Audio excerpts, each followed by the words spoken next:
Programang ito ay rated SPG. Striktong patnubay at gabay ng magulang ang kailangan. Maaaring may masiselang tema, lengguwahe, karahasan, sexual, horror o droga na hindi angkop sa mga bata. Nagharapan itong si Dr. Carlos Benitez at saka si Zoe na kung saan dito na talaga sinabi ni Zoe sa kanyang amang si Dr.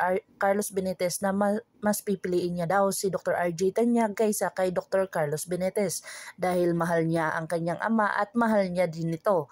Dito na sinabi ni Zoe na dahil wala kang kwentang ama, dito na nasampal ni Dr. Carlos Benitez ang kanyang anak na si Zoe na kung saan hindi na karapat-dapat na sabihin iyon sa kanya na kung saan ama pa rin siya at lalong-lalo na nag-init ang kanyang ulo dahil sa mga sinasabi ni Zoe sa kanya na masama. Dito na talaga ay nakita ni Ate Neng ang lahat ng kanyang mga ginagawa ni Zoe at saka ni Dr. Carlos Benitez. Agad-agad itong si Ate Neng umalis at hindi nagpakita sa kanila at nagsumbong ito kay Annalyn.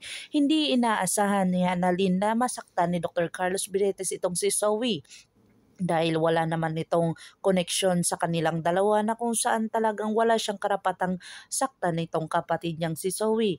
Dito na talaga pumunta si Annalyn kay Zoe kung saan kinumpronta niya ito. Sinabi niya dito kay Zoe kung bakit sinaktan siya ni Dr. Carlos Benitez na kung saan wala itong karapatan na saktan siya. At dito na nga ay sinabi ni Zoe na talagang marites itong si Annalyn at talagang nagdi-deny-denian ito dahil tinakpan niya pa rin itong si Dr. Carlos Benitez sa mga ginagawa nito.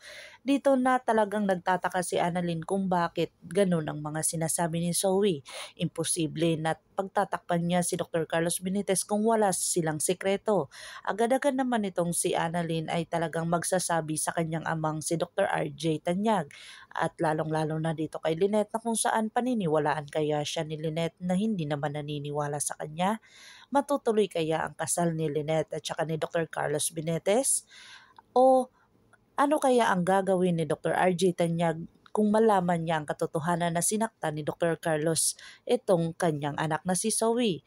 Abangan natin ang mga susunod pa na episode na ito, ang Abot Kamay na Pangarap. If you like my story, please like, share, and subscribe para ma-update po kayo sa mga susunod pa. Yun lamang po at maraming salamat.